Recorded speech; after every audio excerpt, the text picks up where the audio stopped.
Okay, so just a few housekeeping tips. Oh, sorry, let me back up. First of all, let me introduce myself. My name is Jean Piper Voschel. I'm a library assistant at the Southside Library here in Des Moines. We're so excited to have you all here tonight to learn more about the George Washington Carver Archives at Simpson College. Our presenter tonight, Cyd Dyer, she's got a great presentation ready for you all. So really excited to share that with you. Just a few housekeeping notes before I introduce Cyd. Please make sure, like I said, to keep your cameras and your microphones off.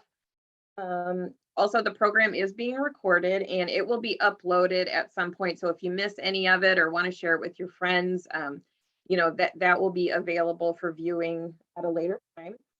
And then if you could please put your questions in the chat, if you can open up your chat box and just put questions in the chat. Feel free to put them in throughout the program, although we'll probably save the questions for the end. But, you know, if you want to put them in the chat as you think of them, I will keep tagging.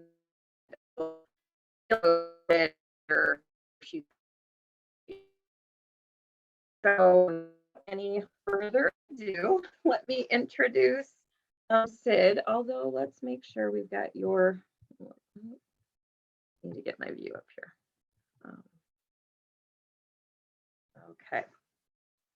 Okay, so Cyd Dyer is the college librarian and archivist at Simpson College in Indianola. She has worked with the Carver Collection and the Simpson College Archives for decades. Cyd has served as president of the Iowa Library Association, chair of the Iowa Private Academic Libraries, and was a member of the Indianola Community School Board of Directors. She currently serves on the Indianola Public Library Board of Trustees and is certified in Tai Chi. Cyd received a BA in Communication Studies and an MA in Library and Information Science from the University of Iowa. Her passion for archival work began when she worked in Iowa's special collections during graduate school. So let's welcome Cyd as she gets ready to tell us more about the George Washington Carver Archives. So take it away, Cyd. Great, thanks, Jean. I am going to turn off my camera. And then I'm going to share my screen.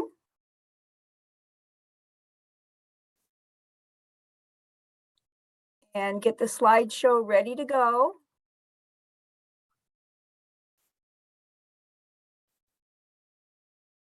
Yes, and as Jean said, please enter your questions or comments in the chat.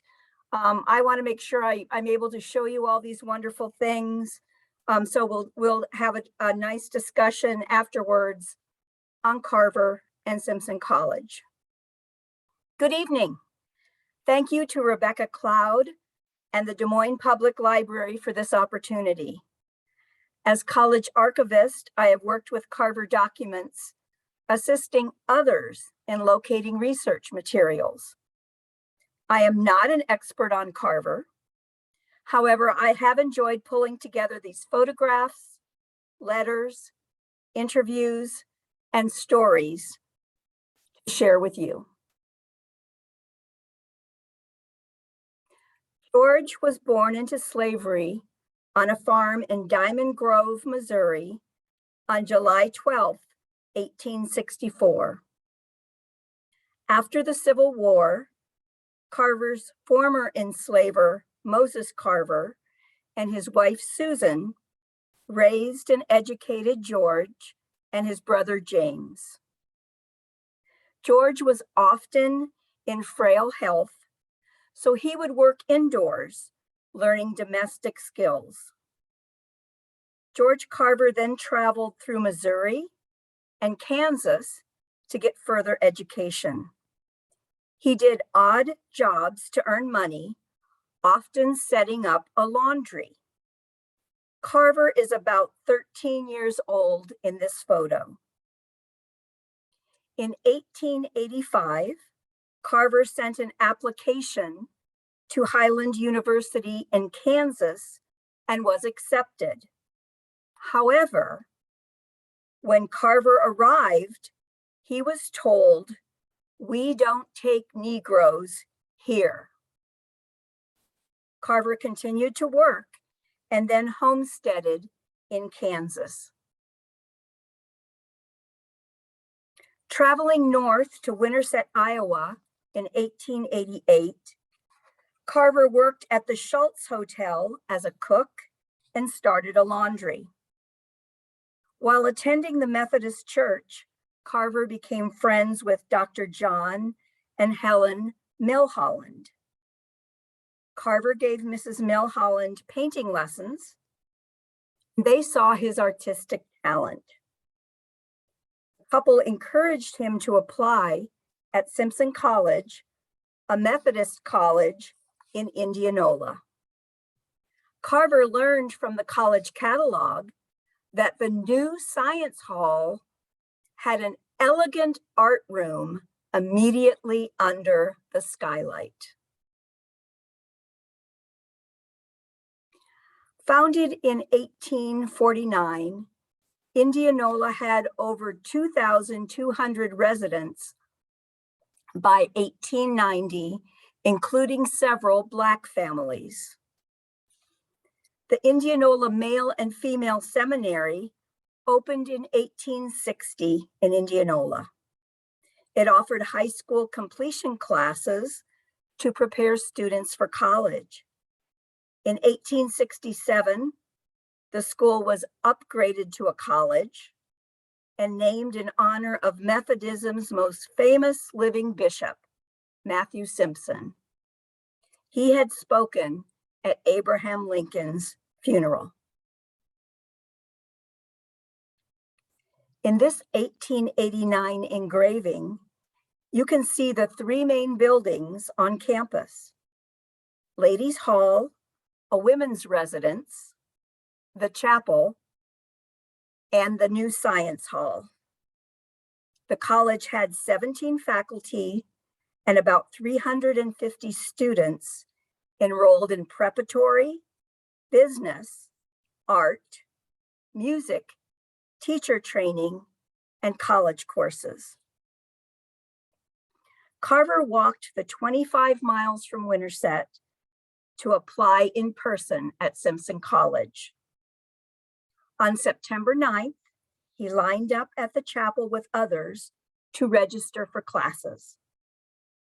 Both the registrar and President Edmund Holmes examined his high school records. Dr. Holmes reached out, shook Carver's hand, and said, "Welcome to Simpson." As a select preparatory student, Carver hadn't quite finished his high school education yet. He paid his $12 for the fall tuition and enrolled in grammar, arithmetic, and writing courses. According to Joseph Walt, college historian, Carver was probably the second Black student at Simpson. Male students lived off campus. The president allowed Carver to stay in an abandoned shack close to campus and set up a laundry. Carver's real love was art, and he hoped he could enroll in the class taught by Miss Etta Mae Budd, Simpson's art teacher. Miss Budd was unsure of his artistic talents, but after observing him for 2 weeks, she agreed to let him stay. I often get requests for these two photographs. The one on the left has the class posed with Budd on the far left side and Carver on the right side. And in the other photo, the students are painting with Carver in the middle and Budd standing on the right. Etta Budd was at Simpson for 2 years. She then went on to work for the Melrose Art Studios in Des Moines. We have one piece of her art in the Matthew Simpson room. Etta called on her former art student and close friend, Sophia Liston, to help this very promising young man. The Listons befriended Carver, and he guided her with her painting and landscaping around their home.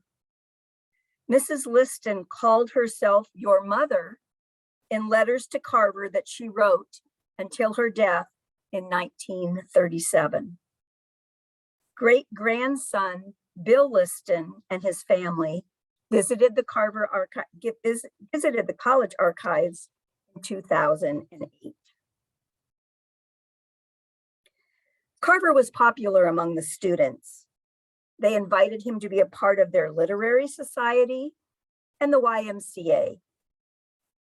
Here are words from the letter on the left from Carl Sigler, a classmate of Carver.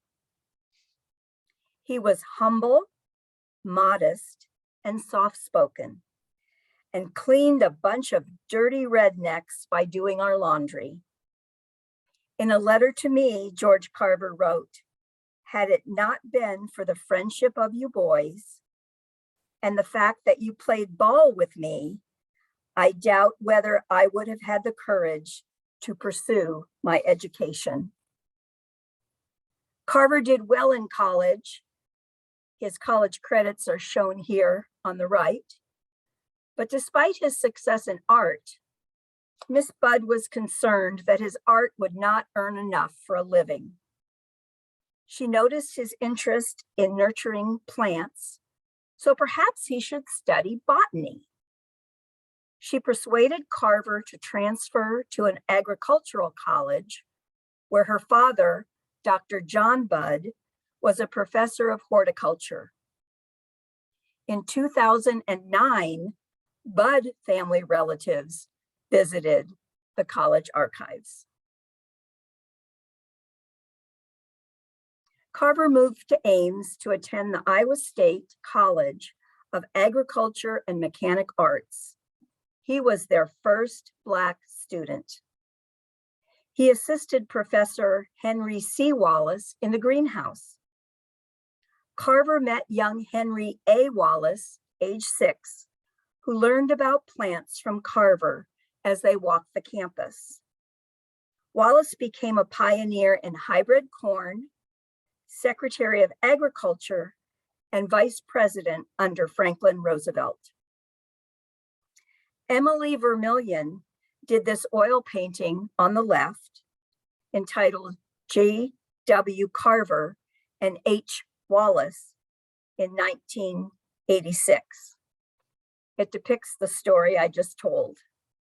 Henry Wallace spoke about Carver when he visited Simpson in 1956.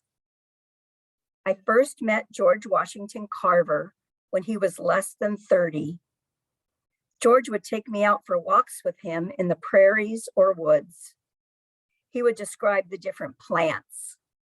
He was gentle and patient and gave me a feeling for growing plants which has not left me to this day. He made botany something living.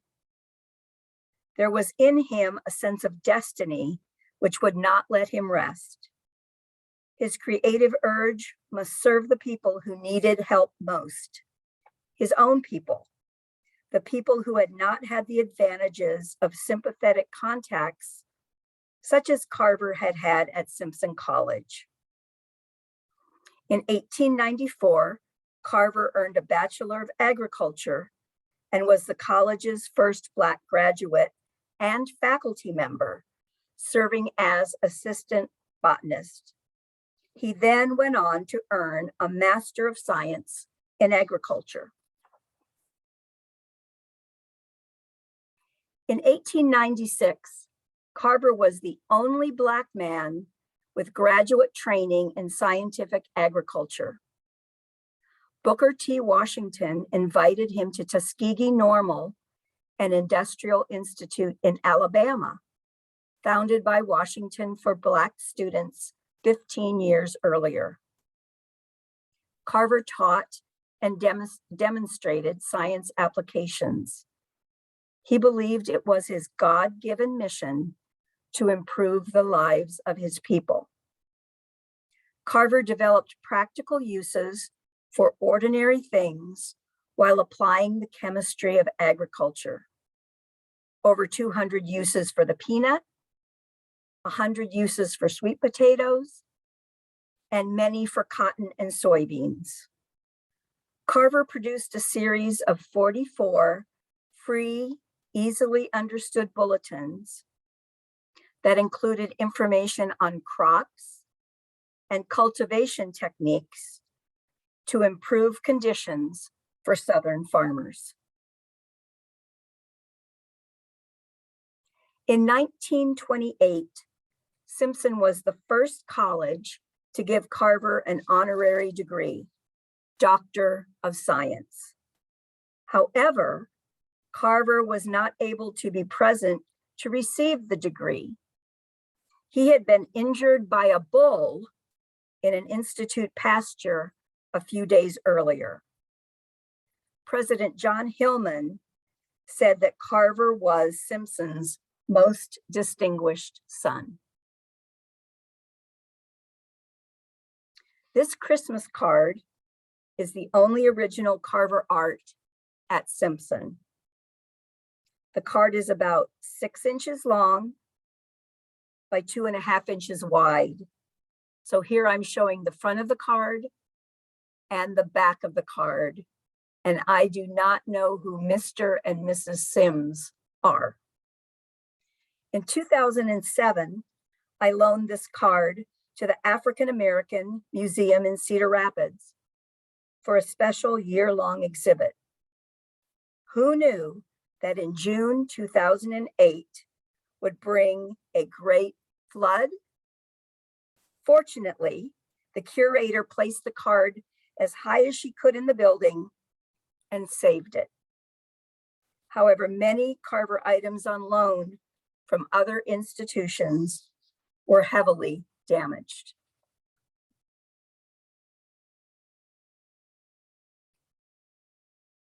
President John Gross visited Tuskegee in 1940 to interview Carver in honor of 50 years of his enrollment at Simpson and to give him a personal invitation to speak at the 1941 baccalaureate service.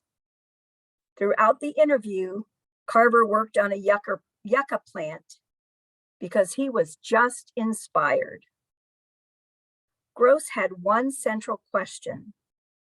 What did Simpson College do to help Carver on his journey?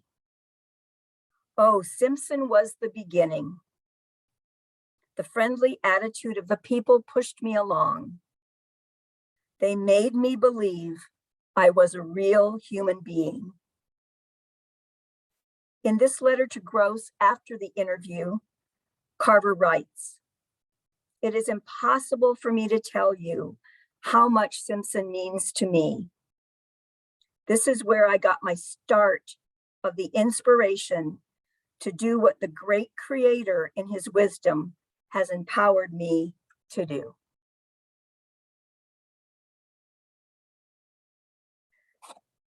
Carver came by train from Tuskegee to give Simpson's graduating seniors their baccalaureate address on June 1st, 1941.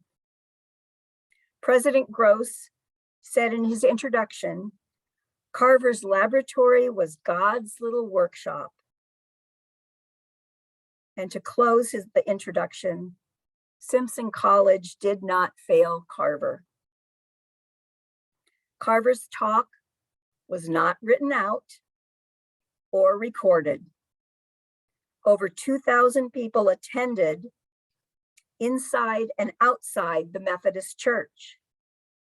He was scheduled to speak for 15 minutes, then went on to talk about his relationship with his Creator for more than an hour.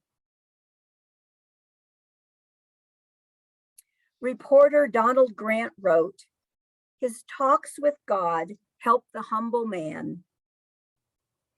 In his high, squeaky voice, the tall, thin, stooped Negro talked to God. God said, 'Take some peanuts apart and find out for yourself.' Ye shall know science, and science shall make you free, for science is the way of the truth. Afterwards, Carver was driven around town. This photo on the right, recently given to the collection by Lois Godwin, barely shows Carver. Can you see him? Only Carver's mortarboard on his head is visible in the car. Many well-wishers and photographers surrounded him. After his visit, Carver wrote, "I shudder to think what might have happened if Simpson College had closed its doors or failed to open them when I came, hungering and thirsting for an opportunity to develop as God gave me light and strength."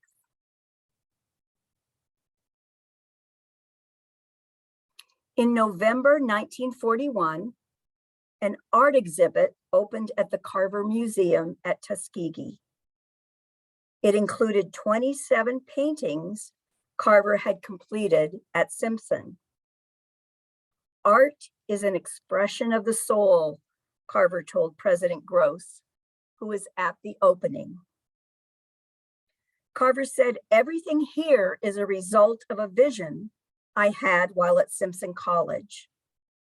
Just what was that vision, Dr. Gross asked. And for a second time, Carver stated, "At Simpson College, the kind of people there made me believe that I was a human being." In the middle photo, we see young Carver posing with one of these same paintings over on the left. This one is called Yucca and Cactus, and it received an honorable mention at the 1893 Chicago World's Fair.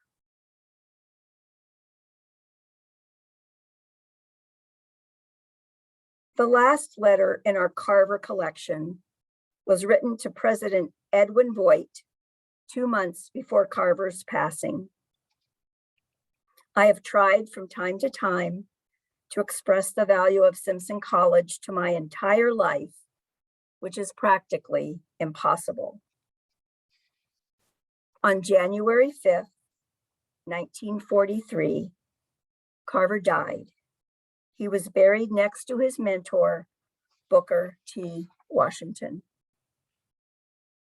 A resolution of respect was sent from Simpson to the Tuskegee Institute.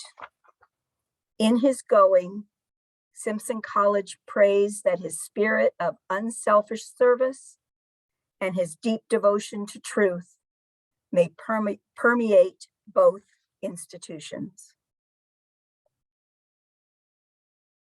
The same year, 1943, Congress authorized the establishment of the George Washington Carver National Monument at Carver's birthplace in Missouri. It was the first federal monument and national park dedicated to an African American. In January 1948, the United States Postal Service issued a 3-cent Carver postage stamp. A 32-cent stamp was issued 50 years later.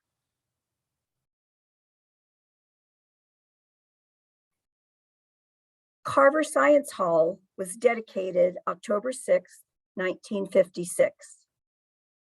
Simpson was one of the first predominantly white colleges to name a building for an African American. Speaker Ralph Bunche, Undersecretary of the United Nations, met Carver when Bunche was an instructor at Howard University. Bunche said Carver loved people more than science and spoke of his indomitable spirit and international reputation.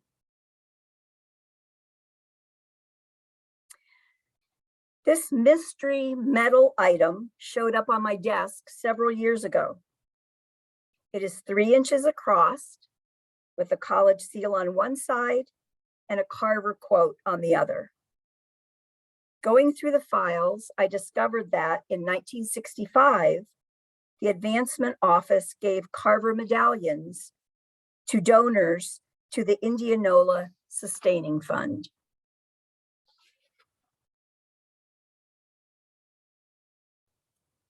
The Carver Lecture began in 1974 with speakers such as author Tony Cade Bambara, the Reverend Jesse Jackson, and Simon Estes.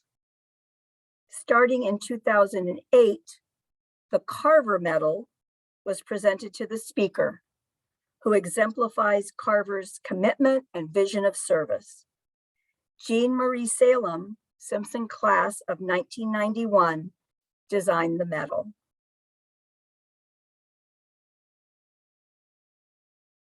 The Carver Cultural Center was established in 1982 as a housing unit for students interested in promoting multicultural activities on campus. And here is a photo of the center today.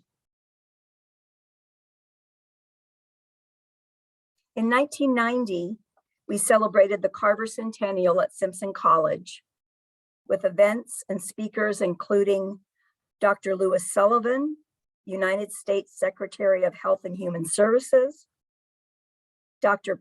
Benjamin Payton, President of Tuskegee University, and Dr. Dolores Spike, mathematician. That same year, the George Washington Carver National Fellowship was established to recognize students' academic, leadership, and service endeavors with significant scholarships.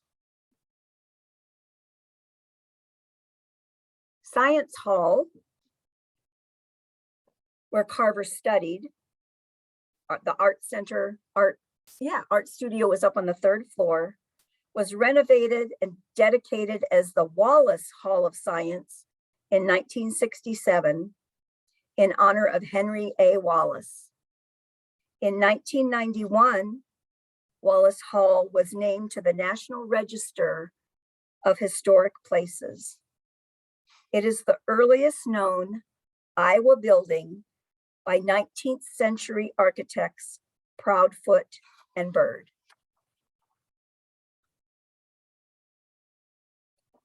In 1993, Carver Hall was renovated, doubling in size.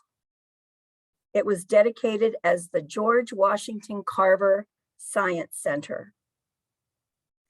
The 3 millet plant specimens shown here, a gift from Iowa State University, were actually pressed by Carver, one from Winterset, one from Indianola, and one from Ames. The bust relief, unveiled in 1956, now resides on a large rock at the north entrance. Artist Robert Amendola donated his plaster model for the bronze casting of Boy Carver to Simpson in 1993. It is displayed in the Carver Science Center atrium. Earlier sculptures were placed in the New York City's Carver housing development and at the Carver National Monument. In 2005, the American Chemical Society designated Carver's work as a National Historic Chemical Landmark. From the ACS statement, Carver achieved international fame as a scientist and innovator who applied novel chemical insights to agriculture, urging Southern farmers to rotate cotton with soil-enhancing crops such as soybeans and peanuts. In 2012, the Simpson Experience Walkway was installed in the new Kent Campus Center. We included a statement on Carver, and the marble wall from the original Carver Hall. Researchers often request items from the Carver Collection.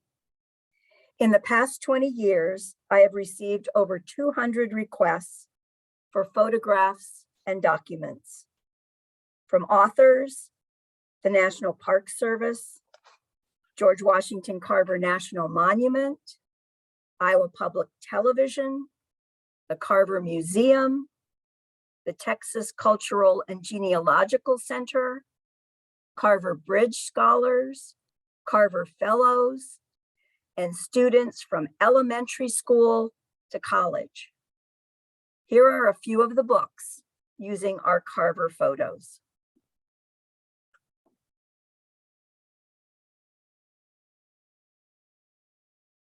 I'm going to let George Washington Carver have the last word.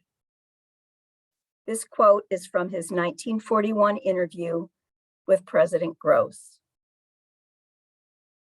"A religion of hate has no decent place among decent people.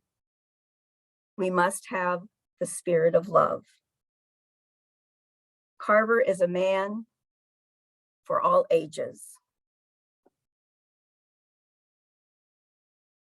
Here are sources for my images and additional sources that may be of interest to you. This list will be sent out to you so you too can explore more information on George Washington Carver. I'm going to stop sharing my screen.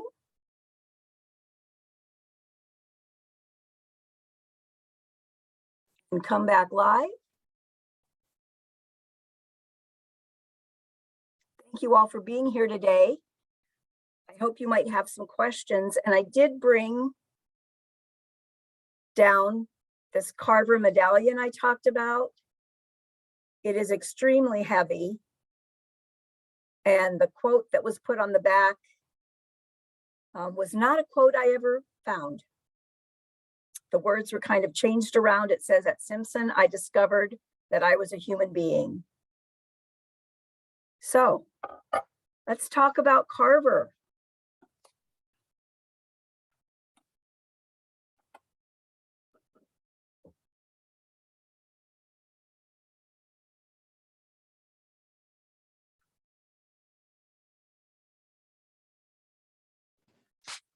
Well, this is Lynn Campbell from Iowa State University.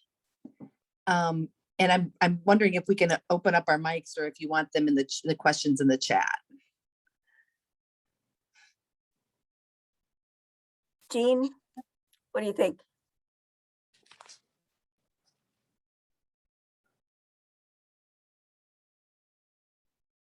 I really don't care which way they come, as long as we have a conversation. Okay, I'll just ask a question now because I'm on my phone and I can't really type in the chat. Sure. That's why I'm asking. Sure. I'm wondering about a book called A Boy Who Changed the World by Andy. Andy. Oh, I just had it up here. I'll find it out. It's a children's book. And I was just, Andy Andrews. I'm wondering if you knew of the book and knew if it depicts his life accurately or not. It did have a lot of religious context to that, and I can see now why. I did not know that that he was as deeply religious as he was. So yes, I am not familiar offhand with that book, but every Carver book that I have seen seems to have its own particular angle. So there have been many children's books that kind of relate around religion or around agriculture or around the fact that he was a Black man. So I can't comment specifically on this book. Thanks. This book actually was kind of fusing Borlaug, Wallace, and George Washington Carver together and kind of telling the story about how each one of them in their unique way. And so I will reach out perhaps and just maybe touch base. We're bringing some folks to campus, and I want to about ag innovation, and I really want to think about how we can include and should include, right, Carver in that conversation. Right, and I did not focus at all on items that you had in your collection at Iowa State. I do have you as a further resource on my list. Yes, thank you so much.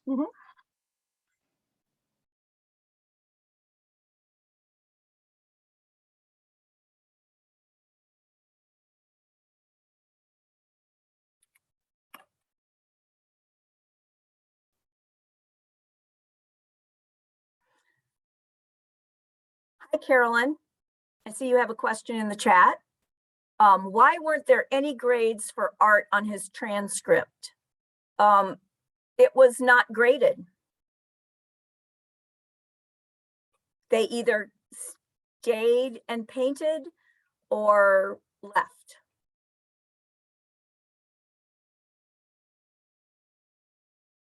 How's that for short and sweet? Or maybe we'd call it pass fail now.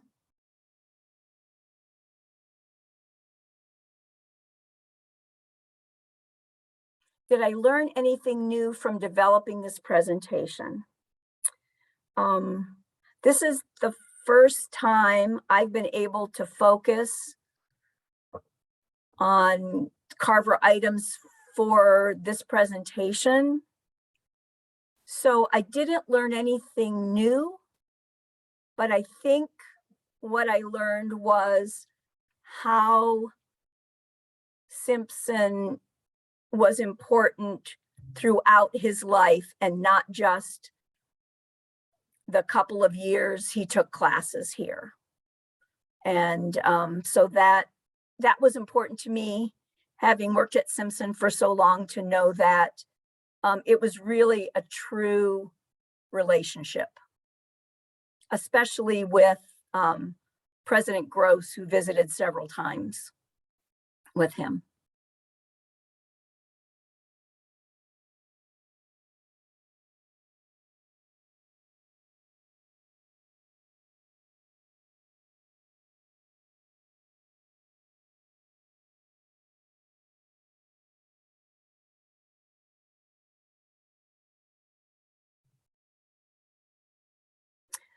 Was there a time in his life he was kidnapped and purchased in order to rescue him from capture?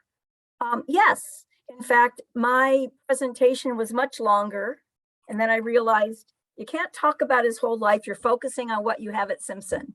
But yes, he was kidnapped along with his mother, Mary, and only Carver returned.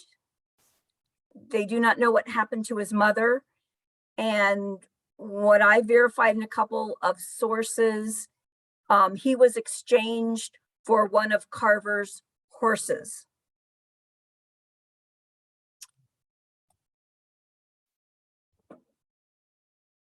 So that would have been a rather traumatic experience.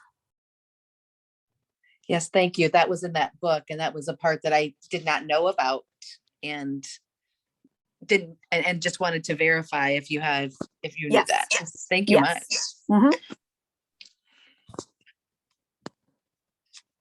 And is the museum a place where you can come and walk around at Simpson, or is there a specific location? You mean the Carver Collection? Yes. Or we have the collection in the archives, and that's by appointment, and I need to bring out the things that need to look at. But all of the other things I mentioned, Wallace Hall, Simpson Experience Walkway, the Science Center with the gorgeous Boy Carver statue and pressings and a display case and the rock, those are all available for people to see when they come to campus. Okay. Thank you again.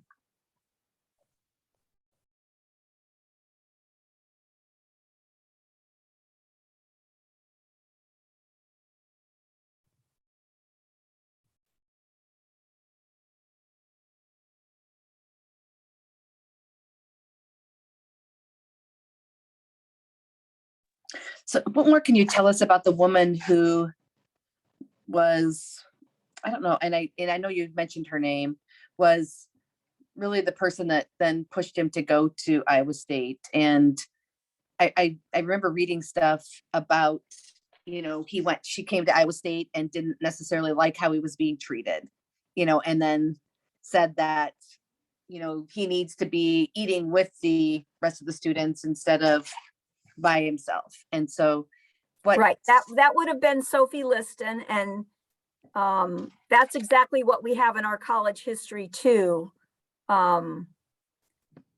That she really was a champion of Carver, and she also attended his graduation ceremonies. So would have she been the person that would have helped to rescue him then? Or would have that been? I'm not sure what you late? mean by rescue. Well, when he was brought back to Iowa, or maybe that would have been when he was rescued, maybe would have been in Missouri. No, that would have been with the Carver family, Moses Okay. and Susan. But Sophie Liston, the woman that we were just discussing, she actually had a very long-standing correspondence with Carver from their meeting, in 1890 to her death in 1937. And in fact, there was an auction of 97 of her letters. So I just have the bulletin about the auction in the Carver collection. But there are a lot of Carver letters out there. He was quite the correspondent. And I'm sorry for a million questions on this topic, but was she affiliated with Simpson, or was she a professor? No, she was Etta Budd's, a friend of Etta Budd's, and Yep. had taken art classes from Etta. Okay, that's right. Okay. Thank Right. you. Yep, thank you. Hi, and so sorry, I just wanted to jump on real quick. Can you all hear me? I'm sorry, I'm Jean. I had a little bit of technical difficulty, so I had to try to log back in on my phone. So I'm assuming, Cyd, that we're in the question portion of things. And We are. We've had some questions asked great. by the participants, and others were put in the chat box. Perfect. Thank you so much for taking over that while I was dealing with this. I'm so sorry. So in this presentation really focused on the items that we have in our collection here. You could talk about Carver for years with all of the research that has been done on him, and so many children's books have been written about Carver. He just is very appealing to young folks with his determination, and as I think Lynn mentioned, his faith. So it just continues to awe me how books on Carver keep being written every year.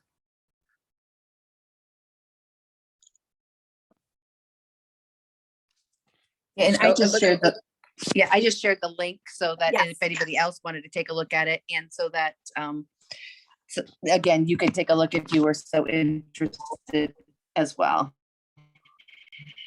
Perfect. Thank you so much, Lynn. Any Does other anyone- questions or surprises?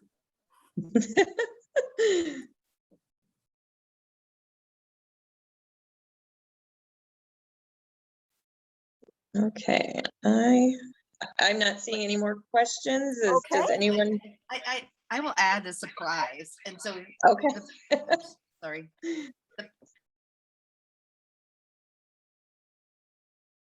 Oh, I think you're muted, Lynn.